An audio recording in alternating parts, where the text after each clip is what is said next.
All right. What are we going to talk about first?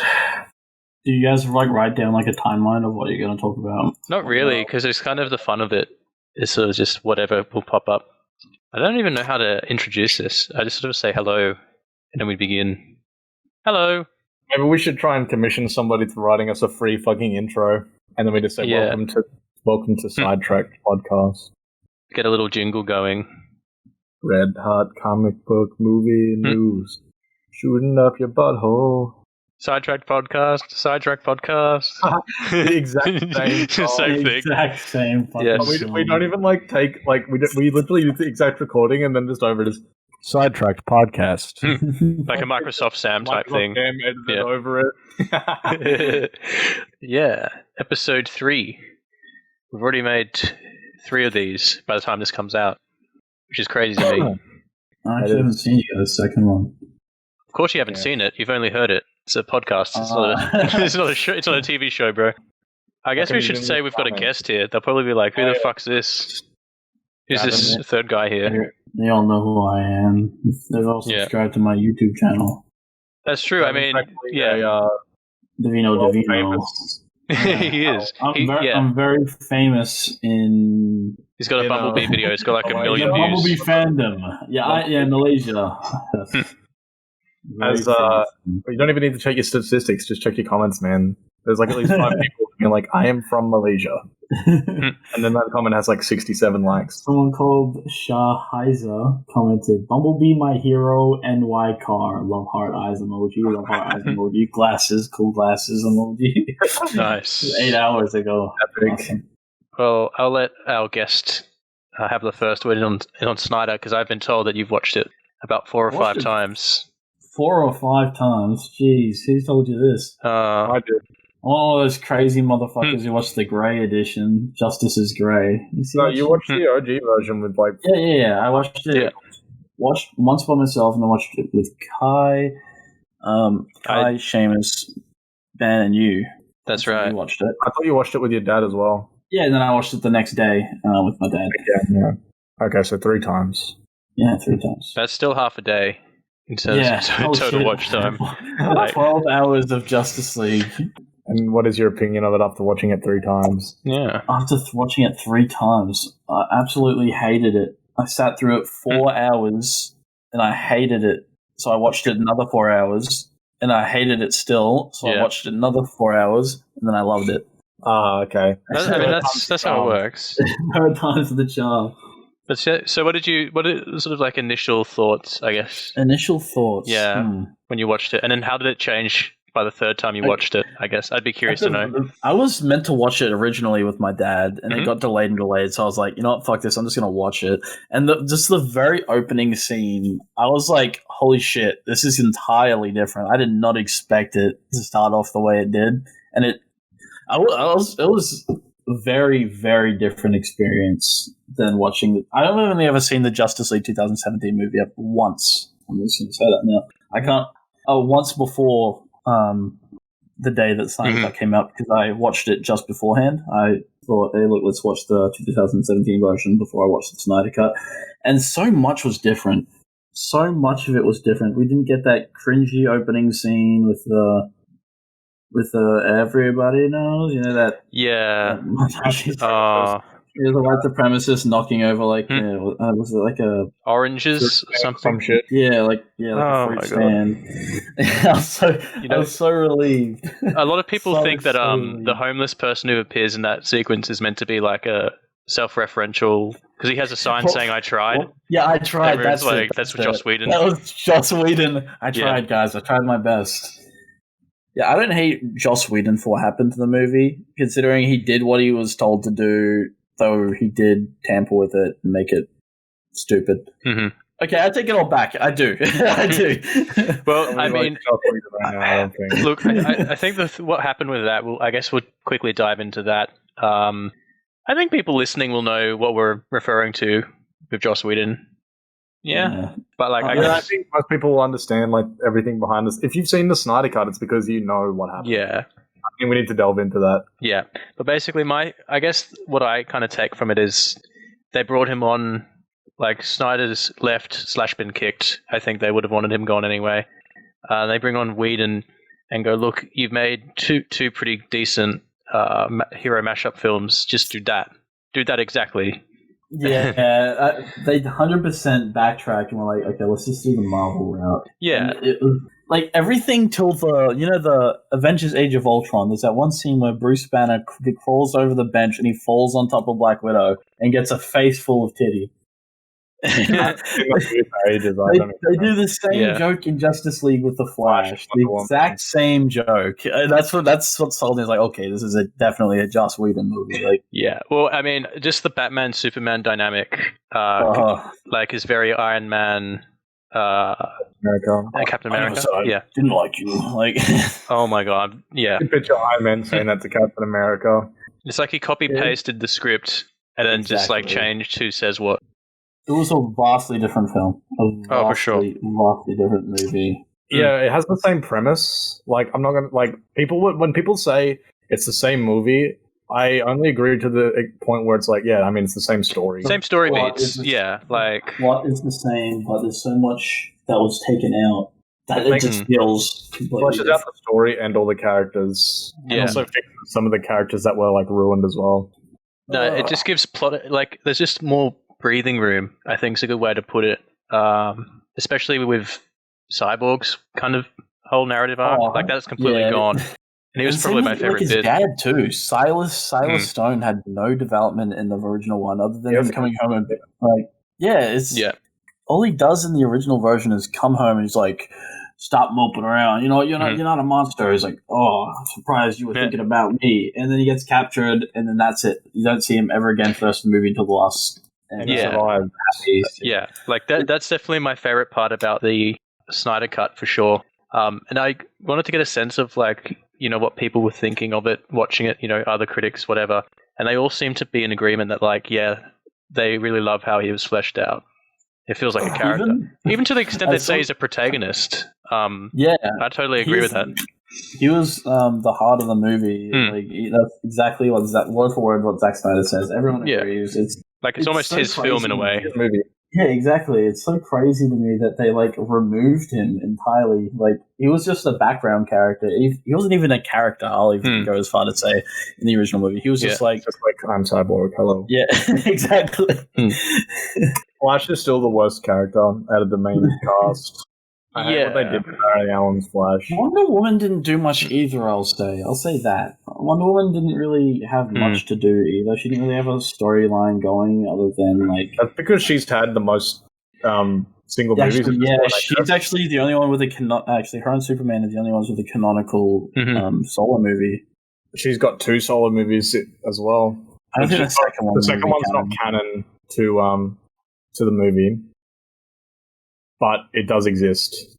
I think we're getting a bit sidetracked. Hey, guys. Yeah, podcast, everybody. Hey, yeah. Remember when I asked what Davin thought of the film? Yeah, I was like, wait, where did we go? But you can see it's such a good title. Genius name, Kai. I think you came up with it. Oh, I was listening and you said something to the effect, and I was like, I'm going to hyphen it. He just wanted your reassurance that it was a good title, Kai. He wanted you to be like, yeah, awesome title. I'm also just trying to constantly repeat, just in case one of the other 100 sidetracked podcasts ever listens to these episodes. It's like, oh, they stole our name. It's like, no. no. Looking for your account, I ran into like 8 different accounts. Like, yeah. Oh. Yeah, but they're all... They don't hyphenate the word. They're like 4 years ago or something like that. Can't beat them up. Well, I guess, yeah. Back to the original question. So, by the third viewing, would you say you enjoyed it even more, like picking up on it, or do you think it was like a one and done affair? I didn't get bored in any of the 3 viewings of it. I was looking forward to like practically every part of the movie, all 6 parts. They were like they all had like a certain appeal to it. I understood why the first 2 were slower, but you know that was obviously just building up the characters, showing you who to. So there was no like boring. I don't know how to word that. There was no nothing that bored me throughout the entire 3 viewings of the movie.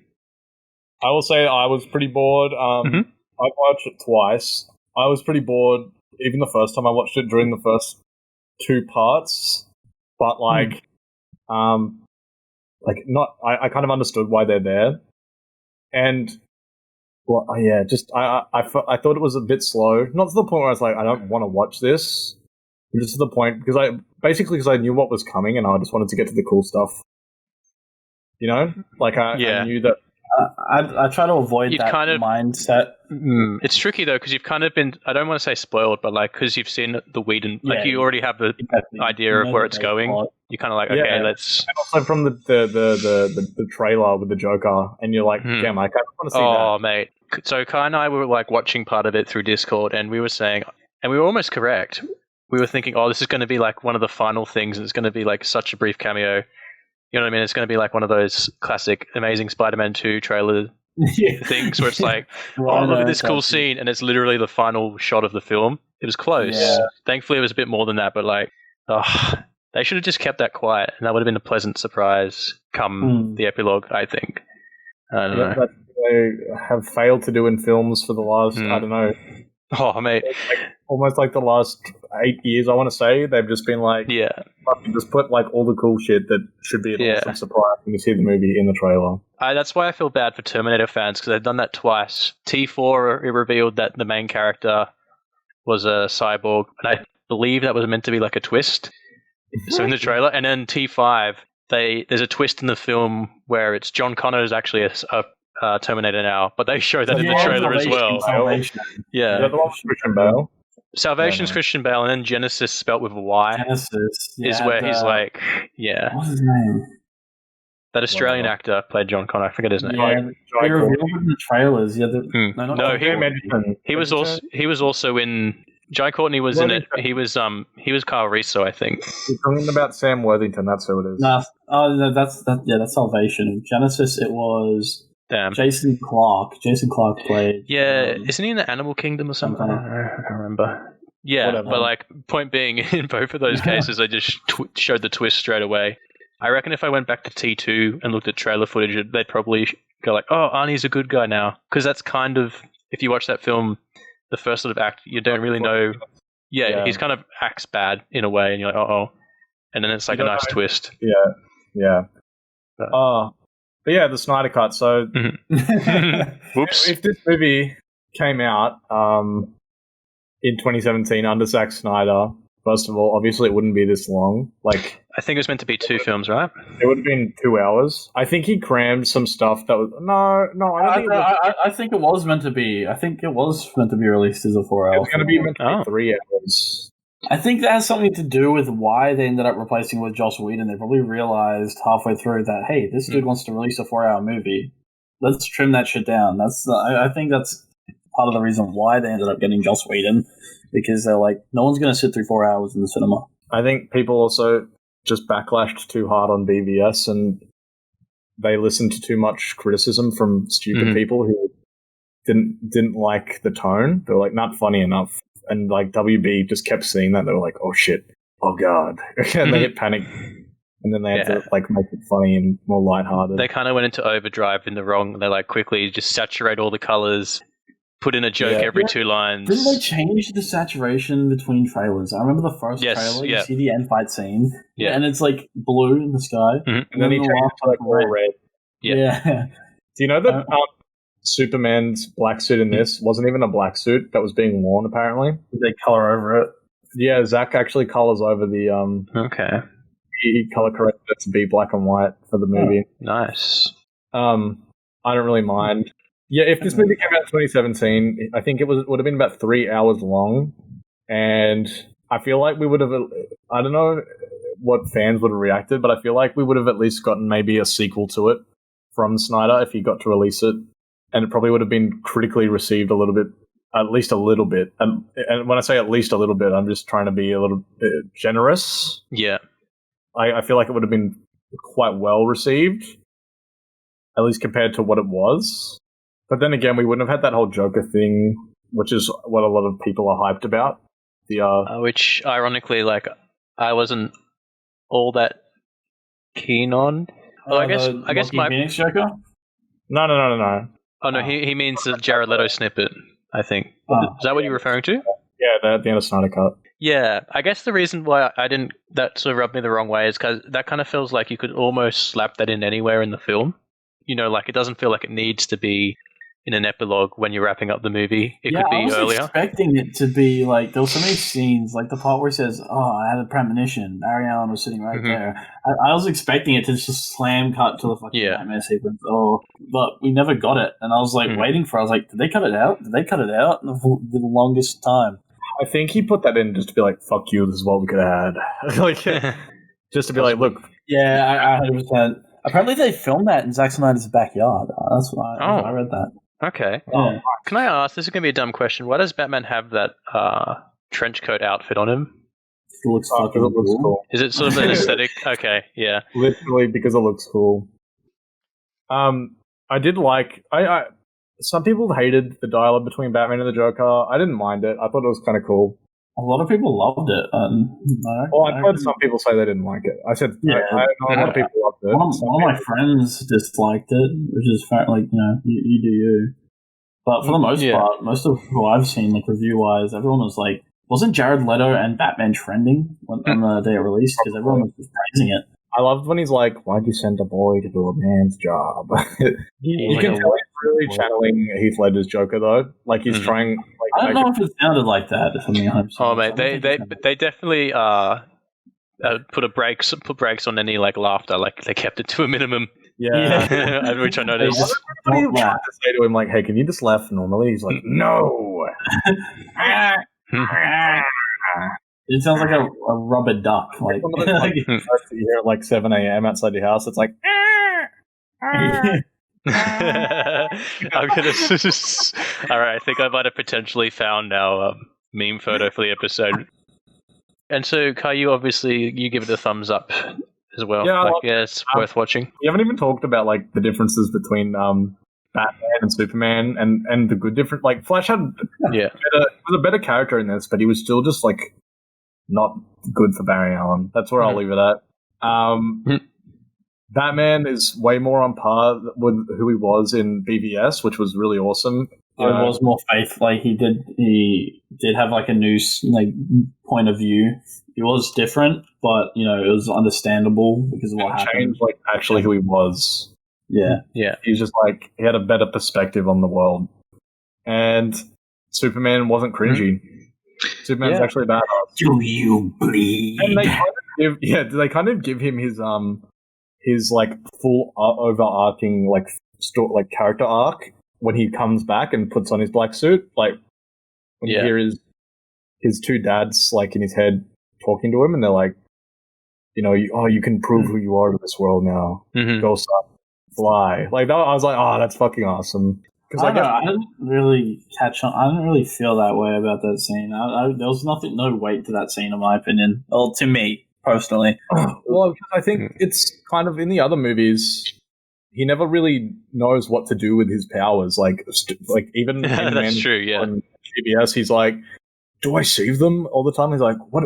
Why didn't I see that bomb? I should have like maybe he didn't want to see it, Clark." And he's always confused about what to do with his powers. Yeah, so I guess that's the thing. Superman doesn't have... He has like those two conflicting voices in his head all the time. Throughout the other two movies, like, should I be their savior or should I just... And those two voices are Joss Whedon and Zack Snyder.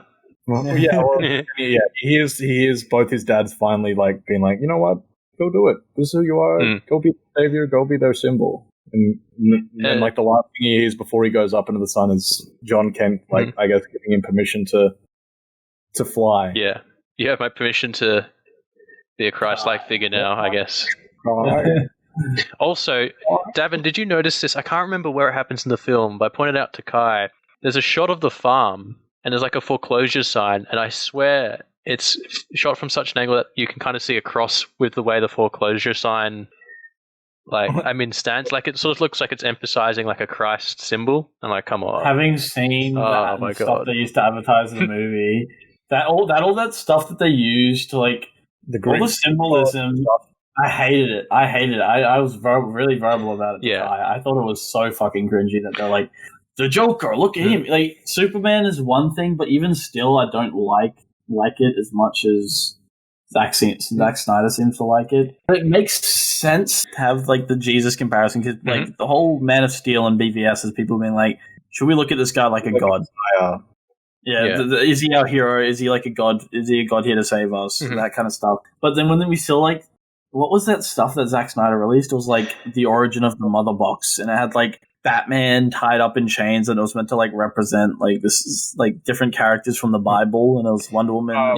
Well, look, like, that can be done well. It's just it's sort of like really in your face and obnoxious. Like that's exactly. I thought it was very obnoxious and very forced. I thought it was very forced. A good one I can think of from memory, and I actually didn't notice this. Someone told me it is I won't spoil too much of it, I guess, for anyone who hasn't seen it. But in Blade Runner, there's this character at one point. I can't really say why he's doing it, but like you wouldn't think that it's meant to be a symbol because it makes sense in the context of the film. He's putting nails in his fingers to kind of keep himself awake, but like it's meant to be like a reference to him being the son and paying for his father's sins kind of thing. But it's not like it's not in your face. Like it sort of makes sense to what's happening to him at the time. I was like, oh, that's a neat way of doing it, I guess, without like being overbearing. All the Jared Leto, Jesus stuff, all that stuff made me cringe. That was a bit far, considering Jared Leto also is like some weird cult leader in real life. Like, the island. Man, probably gonna like do some weird Kool-Aid shit soon. Yeah. Like, what was that cult called that all drank like the Kool-Aid and killed themselves? That cult. He's gonna do that. Probably not, but Jared Leto got upset about the Joker movie, didn't he? Yeah, he's cut because everybody's like way better than Jared Leto's Joker. He's like, I feel so bad for Jared Leto though. I don't like him as a person. I don't like him as an actor in most films. But I liked what we got in this version, and obviously that wasn't how he was originally going to act. It was obviously that's all new stuff. So at the same time, he probably just like, okay, so people hated that. Let's just change it entirely. He's like, let me like channel Heath Ledger's Joker. I don't know. I saw it. I don't see the Heath Ledger comparison that you keep giving. I don't. Even in the voice, he kind of similarly sounds like him. Like I don't know. I just thought it just sounded like Jared Leto. I didn't hear like an impression. I just thought it sounded like Jared Leto. Me neither. Really, I can't recall. Like, is it just the way he was speaking? You mean like it was sort of like this? I don't think he did. I remember there's one point where I thought he sounded like Jim Carrey. Jim Carrey, unironically, I could see that. But like the part that made me think Jim Carrey was the part where it's like, and poor Lois, and how she suffered so, and like that part, I was like, I thought that sounded like reminiscent of like, I thought that was very Jim Carrey-ish. Oh, yeah. I didn't see the Heath Ledger comparison. Okay, can I ask a question? Because I completely forgot. I do think one of you gave me an answer. Why does Cyborg's father have to kill himself? And that's not a spoiler because it's in the trailer. He doesn't. He doesn't have to. He could easily have just turned it on and walked out. Yeah, but so for context, he's using seals itself when you activate it. He's using a laser to heat up a box so that it can be tracked later. But I don't know why he's in there and risking dying. Just like it closes itself and have enough time to. And it gives Victor like something to be like. Oh yeah, because the plot needs him to. Yeah, that's true. More tragic, I guess. That by the way, that guy is hilarious in that one scene when he's being held by fucking Steppenwolf, and he's just like, "I'll never tell you," or whatever he says. Like, he overacts. He was so intense. He overacts so much. Yeah, he does that. He does it a bit. So that's the same actor who played Dyson in Terminator 2, who kind of founded Skynet, or an early version of it. Like creates like the original microchip. Or whatever. Yeah, like he overacts a bit when Arnie has that iconic scene where he rips his arm off. He's like, no. Yeah, like just a bit over the top. So, he's got a history of it, I guess. Whatever. That's his thing. Would you say that this movie is... What would you give it out of 5? I want to hear Jack's rating of the original 2017 version and then the Zack Snyder version. I want to side by side. Okay, goodness. I would give the Whedon one somewhere between 1.5 to 2 stars, I think. and the Snyder one's somewhere in the 2.5 to 3. I don't think I really got into it as much as you two. And I think for me, I enjoy it more as like an artifact or an exemplar of just how different a story can be when it's in the hands of a different director. Because that's just my interest, I guess. Yeah. Like, because it is the same story, but it's so different tonally, in terms of cinematography, even the iconic slow-mo shots, all sorts. Like, you get a completely different atmos and build-up. The tone of the movie was especially different. Like the music choices to like the color grading and everything. Like, there's a really great scene. Someone on Twitter did a comparison of the scene where the janitor finds one of the parademons in the lab, and he was doing it as an example of like, haha, look how long Zack Snyder takes to do the same scene. Like, it happens so quickly in Whedon, but in the Snyder one, it feels like a genuine horror sequence. Like, the build-up is like, what the fuck's here? Like, it's an extra minute or so longer, and I think it's more effective at conveying tension. Yeah. So, like, that's an example. So, I would give the original... I don't know. The thing is, like, it's pretty passable. Like, if it wasn't rushed out and the editing was a bit better and stuff on it, it probably would have been received a little bit better, the 2017. So, I'd say I'd give it, like, a 2.25 star, to be honest. Like, it's not abysmally horrific in every single way. It's just not good. I would give Zack Snyder's one... See, I've just watched it, so I'm going to probably rate it maybe unfairly higher than maybe I will in, say, a year. But I'll say maybe like 4 stars. Oh, nice. Maybe like 3 3/4, something like that. All right, so we're going by 5 stars. 5 stars the highest. Okay. Yeah. Okay, the original one, I was going to give it like a 3 if we're going 10. So that translate to like a 1.5. I'd give that movie a 1.5 stars because, like, the first time I watched it, I didn't hate it until after a while, and it seeped in. I was like, okay, that's like back as well. Yeah, I feel that way about a bunch of movies. I kind of get like blinded. Yeah. Well, if I might interject quickly, I mean, in that case, you do get blinded because literally so much is happening so quickly, you can't actually process what you watch. So it had to take some time to settle because, like, they're shoving 4 hours of content in 2 hours effectively. Well, as we found out in retrospect. So 1.5 for the original version, I think, and then for the new one, the 2021, the Zack Snyder cut, I reckon maybe. I'm gonna go maybe a 3, nearly a 3.8. 3.8. Yeah. Because it wasn't a perfect movie. It has its flaws, and there are parts that there are parts where I wish things went differently. And realistically, it's hard to watch as well. Like a lot, like you wouldn't go back to it watching a lot. You definitely see why they didn't want it. The 4 hours can be like jarring, and it kind of ruins the rewatchability. I mean, it's tricky because in a way it's almost like a weird exhibition, I think maybe is what I'm thinking of. Like, I don't even really consider it a proper film. Like, I still feel like there's something incomplete about it, but it's just an interesting look at like what could have been. So that's why it's sort of tricky for me to give you like an exact star rating. Because I wouldn't go back to it anytime soon. I mean, I kind of watched it in 2 sittings across 2 different Discord calls. So I'm not going to be watching it for like another 6 months or something.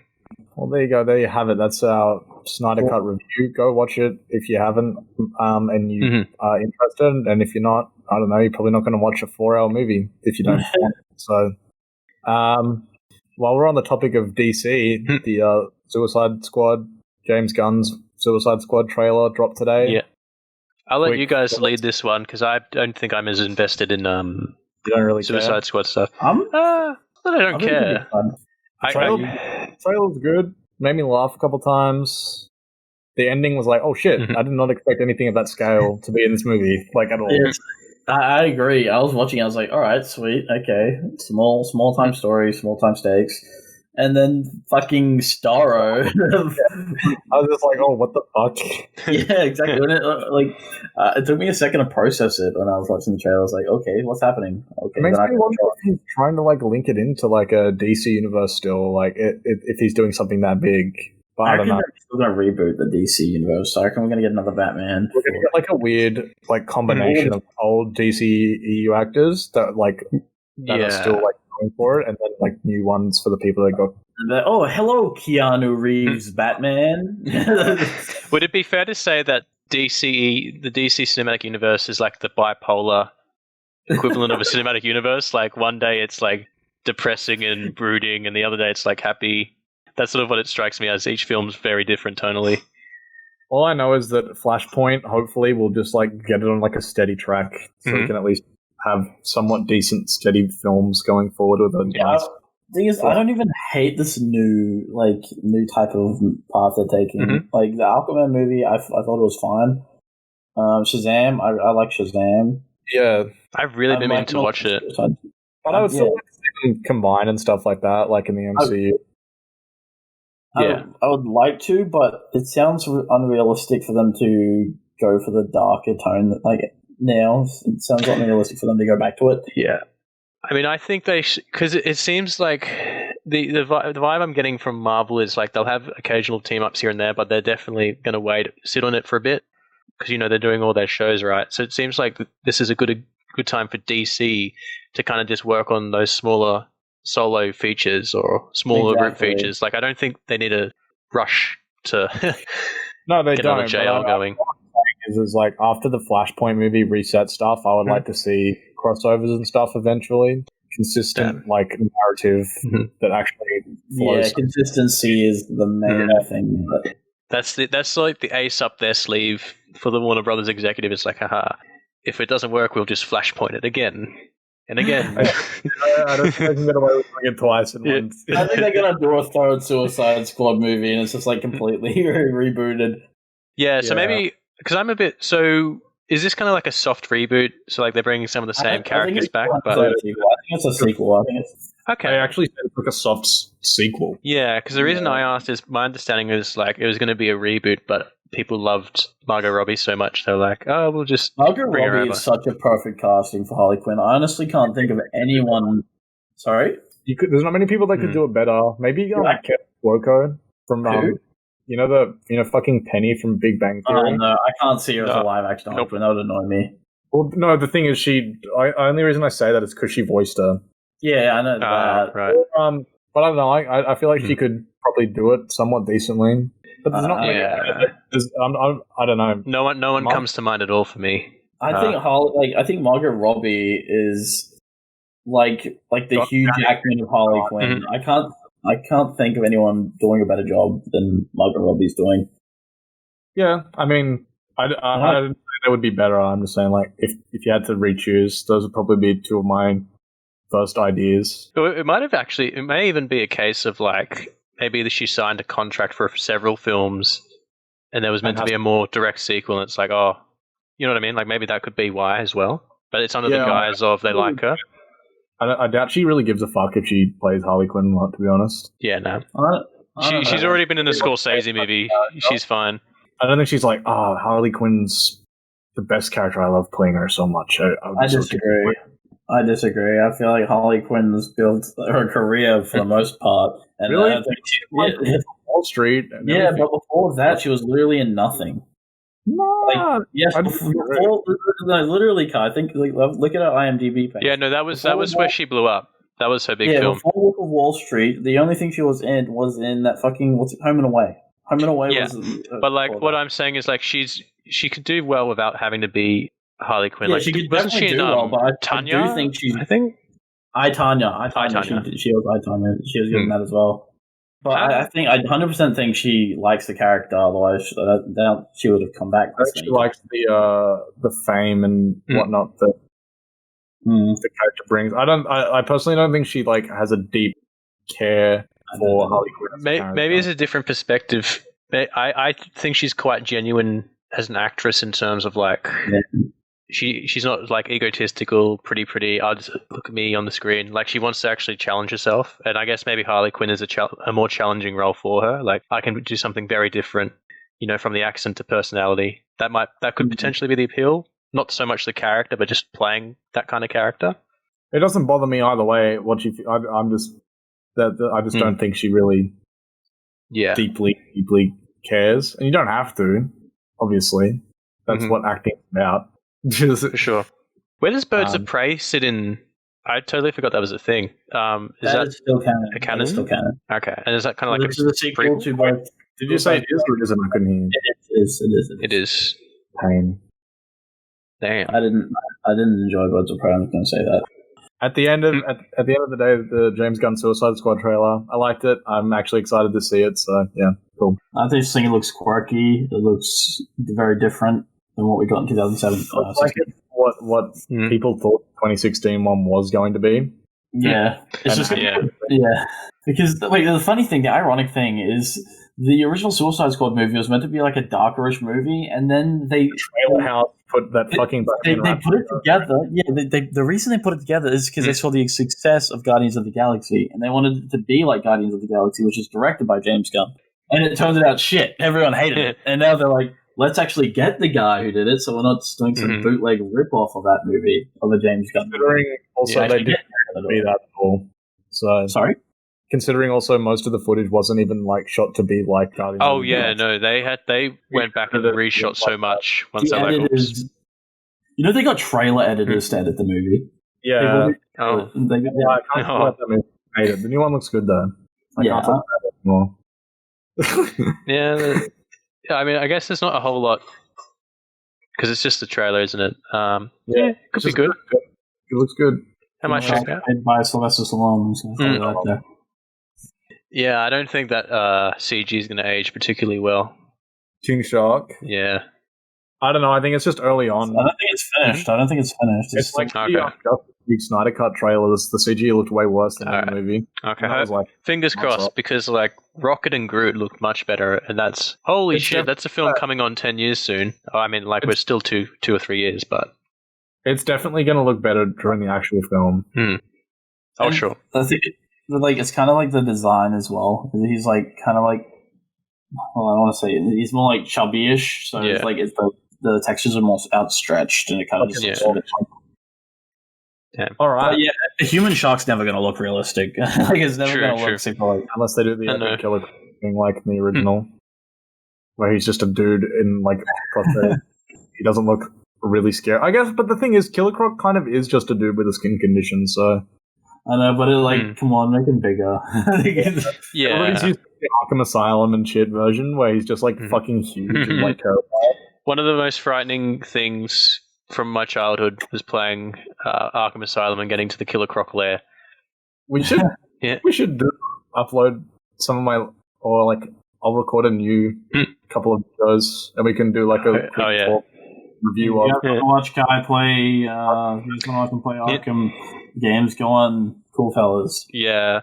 Although, I mean, you'll only watch him play maybe 2/3 of it because the idiot didn't realize that he disconnected from his OBS and finished the game.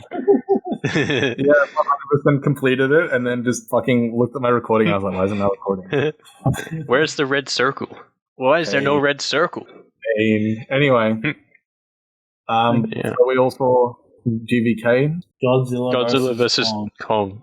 I'm probably like overhyped about this movie, but there was not really a single second of this movie that I fucking disliked at all.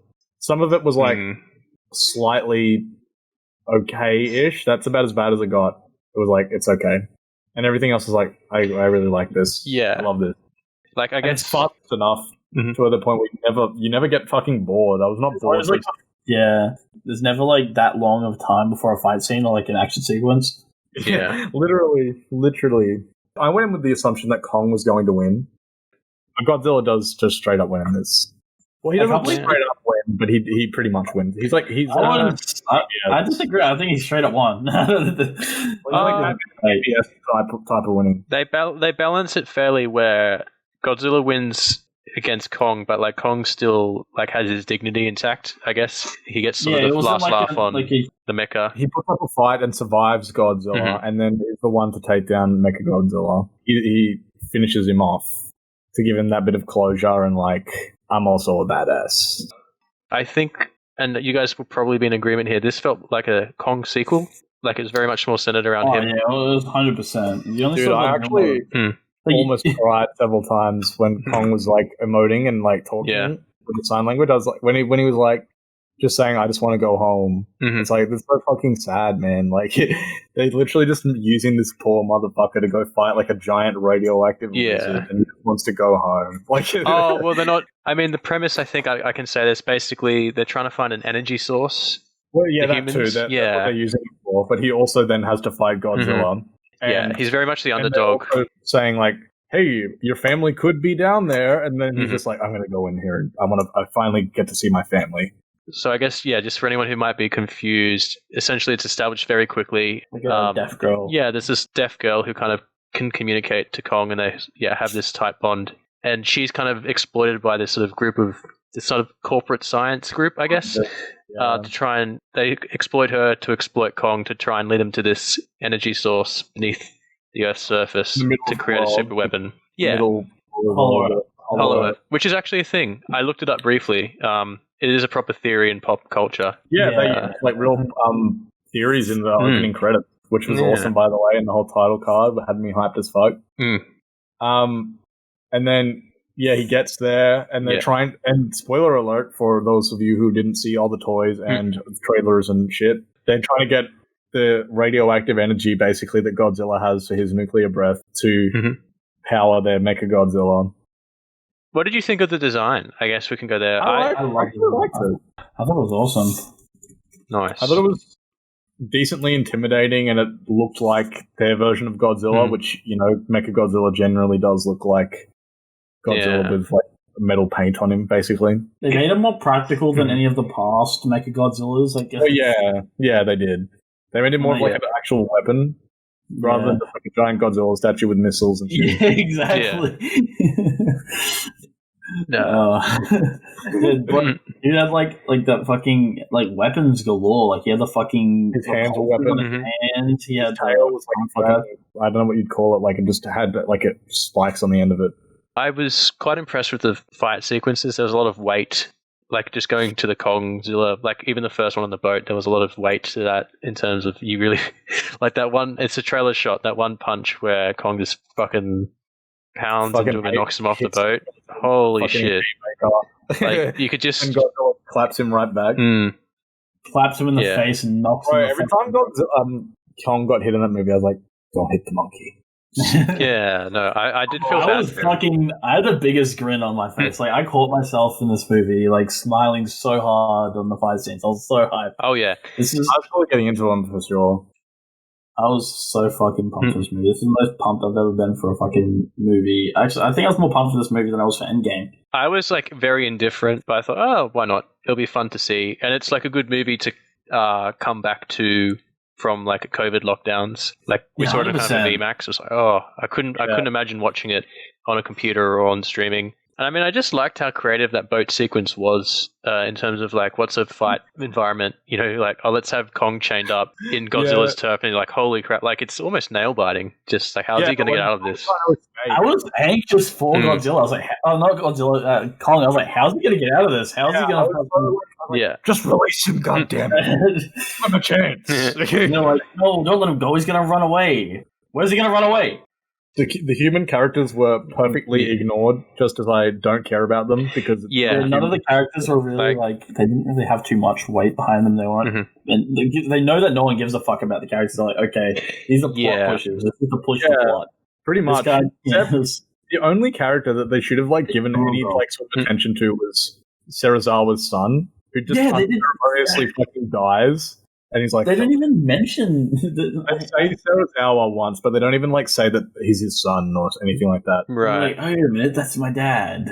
Yeah, like because you remember Dr. Serizawa's the guy in the first movie. Oh yeah, sorry. That says let them fight. You let them fight. You know that guy. Oh yeah. Yeah, he's that's the Japanese guy in this movie, and Kong is meant to be his son. Yeah. Okay. But the thing is, you don't know that because they don't give you anything. Like they don't give you a moment to be like, oh, okay, that's him. And also, you don't even know why he like hates Godzilla. I would assume it's probably because his dad like devoted his life to Godzilla, and also in the second at his expense, he tries to power Godzilla up. Yeah. With a nuke. So like, that's right. I do know that. okay, that does make sense, but also it's like, if you don't know that, you're just like, who the fuck is this Japanese dude? Okay, okay, no, that does make sense, because there was a weird lingering like shot when, so one of the opening action sequences with Godzilla, he's attacking the facility. He stares at him and he's like, looks really like distraught. I'm like that's got to come into play, surely, but it doesn't really. Yeah. But that makes sense. They don't now. explain anything like that. If you're a fan, like big enough fan to like know the characters' names, because like let's be honest, you don't remember any of the other characters' names except fucking. I didn't even remember Millie Bobby Brown's character's name, so neither. I can't. Yeah. I think it was like Sarah or something. I don't fucking know. Yeah, something. But yeah, like literally, like most people who aren't big fans of movies, like even me and Kai, we're big fans of the MonsterVerse, and I can't even remember most of the characters' names. Yeah. Like, how's a fucking random audience member meant to be like, okay, this is that guy? This fucking like, it's no joke to say we like 24 hours ago we just came out of watching it, Kai and I, or just a bit over, and I can't remember a single character name at all. Yeah. We just watched it. I also really don't care. Yeah, but it definitely came to the detriment of the story a bit. One of my gripes, and I won't get too much into nitty gritty of this, but like there's a character subplot involving two kids and this conspiracy theorist engineer chap. And I think I know where you're going with this. Basically, I just can't fathom how they do anything around with court. So they sneak into a facility that's destroyed. You'd think there's someone around there. They get into a elevator to this secret floor of this destroyed facility. You'd think there'd be a key card in there to get to the, like swipe access, which they don't have. You'd think there'd be cameras. You have to press a button and they just go down. Yeah, and then they end up on this cargo ship that kind of takes them to Hong Kong, or someone guarding it to look at it. Yeah, because there's creatures in there that are going to hatch any moment. So you'd think when the cargo's delivered, they'd check it and make sure that everything's intact or they haven't hatched, and they just not get caught. And they pretty much save the day and help Kong out because they needed to be there. But it's just a series of coincidences that no one is guarding this place. By the way, when they help Kong, they're like, I can't guess the password. He's like, I'll just pour whiskey into the computer, and that just like works. That's like on the level of. I'm surprised they didn't end up going to like the skull thing and just like pulling plugs out. Like that's what I would be. What was that? What was that even plugged into? Like a mainframe? Skull. You know the three-headed dragon from the second one? Yeah.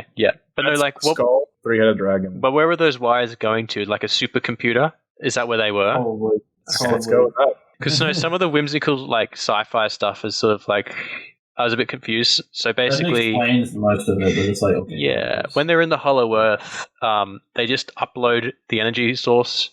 Somehow. Yeah, I was like expecting that to go back up. I was expecting that I have to go back up and go give it to them. Like, mate, I've got like my data provider for my phone. I can barely get 4 bars. Fucking near a cell tower, and you expect me to like upload an energy source, physical energy over the Wi-Fi connection in 1 minute. It was like a minute. And they're in like Antarctica, roughly, right? Like, no, they're obviously like literally in the middle of the planet. Yeah, but the entry point was Antarctica, so let's assume that they traveled a bit. They'd be in Oz, and Oz has shit internet. So be able to fucking detect them.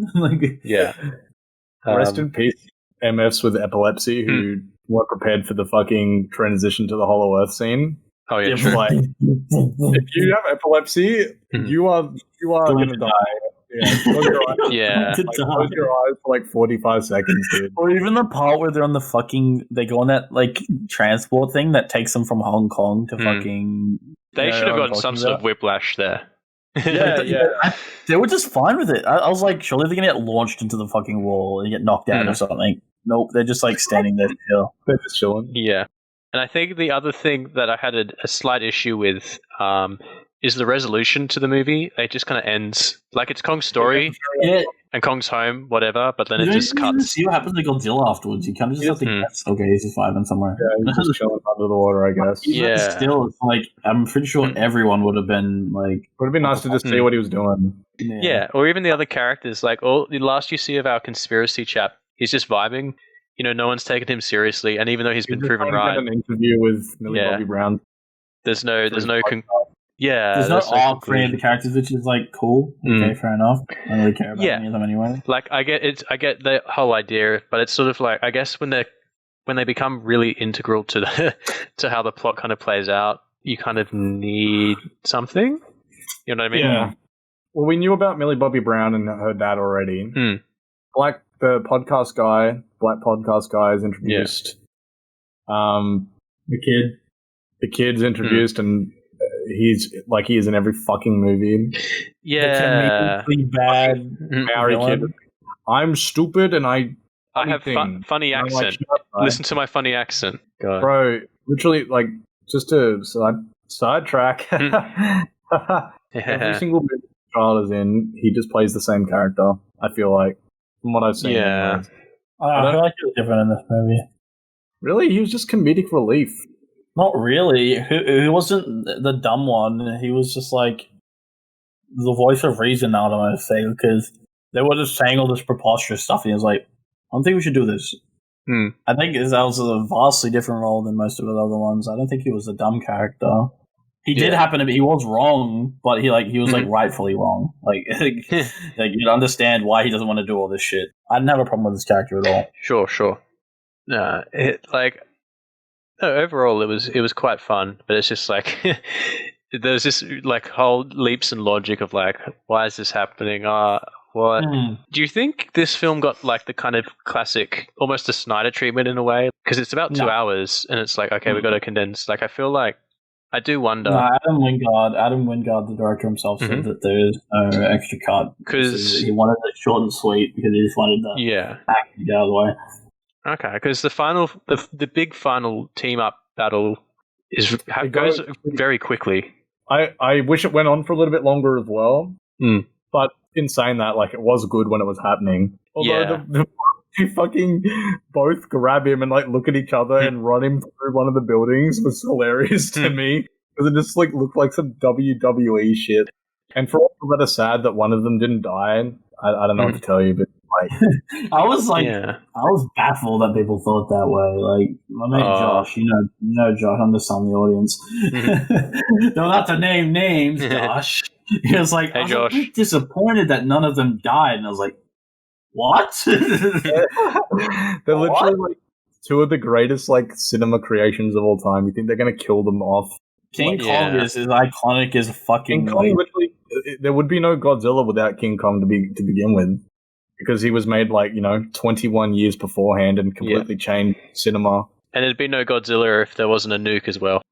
So I looked at a few reviews just to suss out. So it's mainly like Australian media outlets because we're seeing it first. And there was this most bizarre thing in the ABC. They described Kong as eerily empty-eyed and didn't think they had any soul. And I completely disagree with that. Like, I felt so sad for Kong, man. Like, as I said, I actually cried several times because of how like emotional he was. Like, I guess that's their opinion at the end of the day, but I just can't fathom. Like, he was so emotive. He was just the underdog in that whole story. He's getting, like, beaten the shit out of. It was clear that he didn't even want to fight. And you're just like, okay, he just wants to kind of chill. Let him protect us. No, let him protect himself. How about that? Yeah, leave him alone. Deal with your own fucking problems. Should have left him on the island, bro. And then I also... I don't think they should have left him on the island. The reason they moved him also was because the storm was going to come in and fucking wipe him out. Yeah. What? Oh, I guess they explained it. They explained it conceals him from Godzilla as well, right? Yeah. It does, but that's how the Iwis died, because the storm that surrounds the islands closed in on it, killed all the Iwis. And that's why the storm's so close, like just outside of the enclosure. It's all already occurred, but I didn't realize that like still like getting worse. That was my bad. No, they say, he's just going to keep breaking out of it, and then the storm's going to kill him. Yeah. So they had to move him. Well, he's not happy there either, and they can clearly see that because he's, making spears and trying to bring it down. So many cool shots in the movie. Like when he first gets to Hong Kong and he goes straight to attack Godzilla, and the camera's like on his shoulder. Yeah, it was good camera work. Like, I mean, because I know it's 2 CG characters, but like they really kind of utilized that where like let's just sort of move around, follow them. They didn't do the Gareth Edwards. I'm just gonna put it in smoke and cut it in 2 seconds. Also, it was cool to see Godzilla just destroy shit like he would in like a classic Godzilla movie. There was... As soon as he gets to Hong Kong, he accidentally destroyed the fucking bridge just by standing up, and then destroyed shit just by walking through everything. That was sick. I will say I loved when the bad woman, who was like the daughter of the main bad guy, fucking died. When Kong just like, she's like, no. So hot. I hated her character so Her much. character was comically bad. Like, Did the monkey just talk? Hate her, Is she supposed to be out there? yeah, Oh my like her God. character just annoyed me. Like it was so like comically bad, like cartoony, like Yeah. oh, my father always gets what he wants, type shit, and like well, yeah, I guess this man's. Yeah. Sorry, you go. No, the only like it's so cheap, but they just did it so that like when she died, because she doesn't really do anything bad until the end, that you'd feel like okay, she deserved it, but like it's so lazily done, like she's just an annoying bitch. She survived just so we can make her character better in the future. I got a giggle out of when the boat tipped over and tipped back. She just had perfect makeup on still. You know what I mean? Like it's a movie, sure, but like because her lipstick's quite prominent. All the way through. We're in full hot. Yeah. Lord. And then another review I read, I'll quickly mention the opening. Oh, I cringed so hard at this. Was name a more iconic couple, as they say online. But I double checked, and the meme is duo. They didn't even say it right. Isn't it more iconic duo? Yeah, it actually is. Boomer moment. Oh, we didn't talk about how Mechagodzilla is introduced in terms of how'd the line go? With the skull crawler. Oh yeah, that's the cringy line. That's the cringy line. Where it's like it's a robot Godzilla. No, that's Mechagodzilla. Why? Why is it Mechagodzilla? They have to sell the toys. They have to sell the toys, and they have to have a name. You honestly don't need to say it. Like you can just put it on the toilet. You know what I mean? Like they can reasonably infer that. Oh look, it's a giant robot Godzilla. Okay, that's it. Yeah, that is all correct. That is exactly what it is. And then could have had the bad guy who literally designed. Or they could have literally just been like, "Hey, look," the bad guy could just name drop it and be like, "Hey, look, my mecha."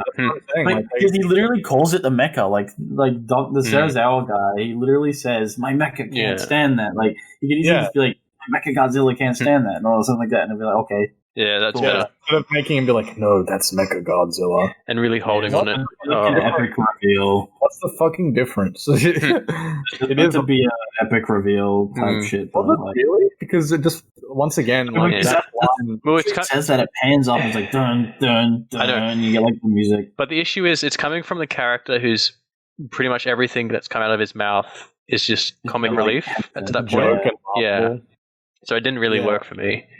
If any of those characters had said it, it wouldn't have been awesome at all.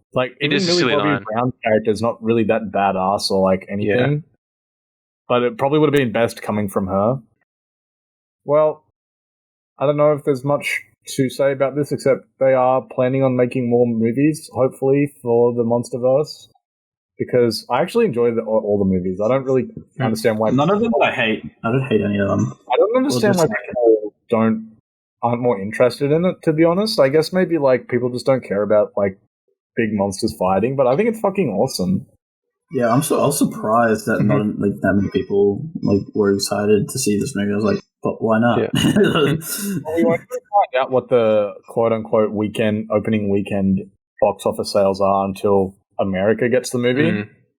Yeah, it'd be interesting to see. I'm hoping this movie turns a good profit, because if it doesn't, they're probably not going to make another one. Considering the past two Godzilla movies, even though they made profit, it wasn't substantially good enough. You know? Yeah. I don't think any of the Monsterverse movies are below a 6 out of 10 in my personal opinion. King of the Monsters is going to be the lowest, but that's only because it sucks. Probably the CGI is just not as good up to par as the other ones are. Because there's too much going on. It even has more stuff going on in it than this one, to be honest. Because they reduced the amount of monsters and were like, okay, let's simplify it and make the CGI for the simple parts really good. There's no parts in Godzilla Kong where I was like, that looks really bad. There was some where you notice it, a little bit, but nothing that was this is horrible. Speaking of, sorry, before we wrap this up, you know that one freeze frame in Justice League that Snyder cut? That one freeze frame where you see all of them together in the final fight scene? Yeah. It looks so bad. It looks so bad. Cool, but the budget just wasn't there for it. Yeah. I'm going to be if we're on the Snyder Cut again, I'm not a fan of his slow-mo, especially in the Snyder Cut. I found it very egregious. Like, just to slow down. There was a lot of slang. Kind of annoying. There was one particular example that I didn't like, which was when the Flash. I mean, I get why they did it, but still didn't quite work for me. When the Flash is running, it's the first time they encounter Steppenwolf in like the sewer network or tunnel network, and the Flash is running around to push Wonder Woman's sword into her hands. Yeah. Like, it's sort of a bit silly because she just lands and that's it. Like, if something was behind her and she grabbed it and that helped her slice it up like a parademon, I'd be like, okay, I can justify that. But I guess she doesn't know what she's going to do, though. True, but I'm just saying, like, it's sort of like she could have just like fallen, or like she could have landed and then picked up the sword, and it wouldn't have made a difference. I mean, yeah, but it's a cool. Like, I guess it's like showing that that he's learning like to work. They're learning to work as a team.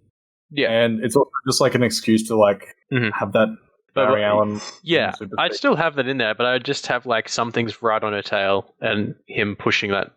You know what I mean? So you get something a bit dramatic. Yeah. So it has like a payoff to it. Yeah, and then there's like other examples as well, but because I hate when he trips over. If your power is literally based around running, like can you not be clumsy and trip over? That's true. Why does I did see this one meme related to the movie where it's the Flash and he's like, wait, so you're paying for Superman's farm, but you won't even help me get my innocent dad out of prison? And then it's just Batman. He's like, yes. So, yeah, just to quickly recap, what would you guys... I guess we'll do the 5-star thing again for GvK. Okay, well, let's go. I want to go last this time because I went second. Somebody else can go first. So Davin and then Jack and then me. Okay. Cool. This is me being a big fan of the franchise, big fan of the characters. I think I'm going to have a bias no matter what, just because I like it so much. I just think it's just pure, brutal fighting, man. Like, it's fucking everything I wanted in a Godzilla vs. Kong movie. I will give this, you know what, fuck it. I'm giving it a fucking 4.4. I'll give it a 4.4. Nice. I fucking thought it was an awesome movie. There's really nothing that had any flaws with, but it could have been excelled a little extra with likable characters. I guess I'll go next. Where would I put this one? In terms, it excels in its action in the big fight mashup, which is sort of, you know, the selling point. But for me, it did detract a bit with the human sort of story background stuff. You know, again, I know it's a bit of a meme, a bit of a joke, but it did genuinely kind of bring down the experience for me. Like, just a whole lot of dumb stuff where I was rolling my eyes, and just kind of like, just sort of, we have the script wants us to be at this point of the story and doing this. Let's just get there rather than kind of think out how's it going to work. And sort of the world building was a bit lackluster in that regard. So I'd probably put it in the 3-star range, which I think is what I gave the Snyder Cut one. But the difference being, I would definitely watch this again relatively soon. Because I still enjoy it, but just if I have to kind of remove myself from the excitement I had in the cinema, I would say, yeah, that's sort of about where it would sit. Yeah, I'll just straight up give it like a 4.5. No context needed. I already know how you feel about it. I'm just going to give it a 4.5. There was like slight improvements they could have made, and that's about it. As far as a Godzilla movie goes, you could probably argue this is people are going to hate me for saying this, but as far as out of all the Godzilla movies ever made, you could probably say this is like arguably one of the best ones. Which is funny because it's more of a Kong movie. Arguably the best, the best one, maybe, depending on what your preference of Godzilla is. Depends on how you like your Godzilla movies. Yeah, the way I like it, I think it's it's like to the action. I think it's my favorite Godzilla movie of all time, and I own all of them on DVD. Every last 2014 is still my favorite MonsterVerse movie. As far as movie. Yeah, that's my second favorite out of the MonsterVerse for sure. How come you like the 2014 one? What kind of resonates with you there? It's the thing about the 2014 movie is I think as a movie itself, like just as a general movie, it has more going for it. It's more of like an intense, dramatic. There's more drama involved with with not just the characters, but like the way the movie's lit. It's more moody. Mm-hmm. It's more intense. Like it builds up Godzilla so much, and you're like, oh my god, I can't fucking wait to see this shit. A lot of people got annoyed by it, but I was in the cinema. I was like, fuck, this is gonna be so fucking sick. When I see it, it's gonna be so fucking cool. When I did, it just holds a fucking special place because that movie is what got me into being like a fucking theater junkie, like fucking watching, like being like a big movie fucking buff. I started after watching that movie, having like my fucking mind blown. Oh, that that's shit cool. was so fucking cool to me. Even though I said it's the best Godzilla movie, what about would you guys say is it one of the best Kong movies or the best Kong movie potentially? I love 2005 Kong movie. But I would say this is better. I think I like the arc in this the best. But I think it gives Kong more character than any of the other movies, I'd say. Mm-hmm. But I think I would probably go back to, oddly enough, the 1933 one more. Does that make sense? You know, to be honest, like if I can retract my best Godzilla movie statement, I would just say, based on like how it affected the world and all that, I would actually have to say the very first Godzilla movie is probably the best, just because it like changed pop culture and cinema. It's like cinema, and same goes for King Kong.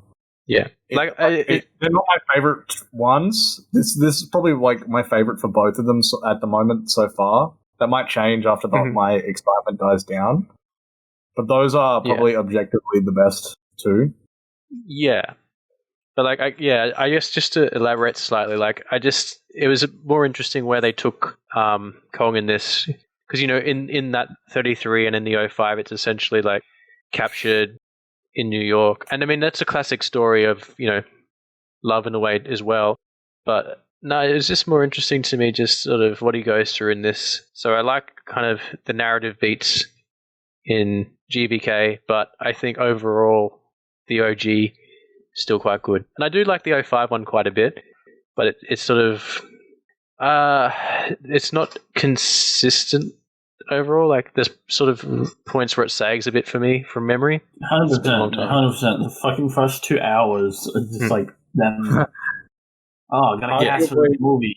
Arguably, the most important parts of a movie, or the one, like probably the second most important part of a movie, is the fucking first few, like you know, the first third.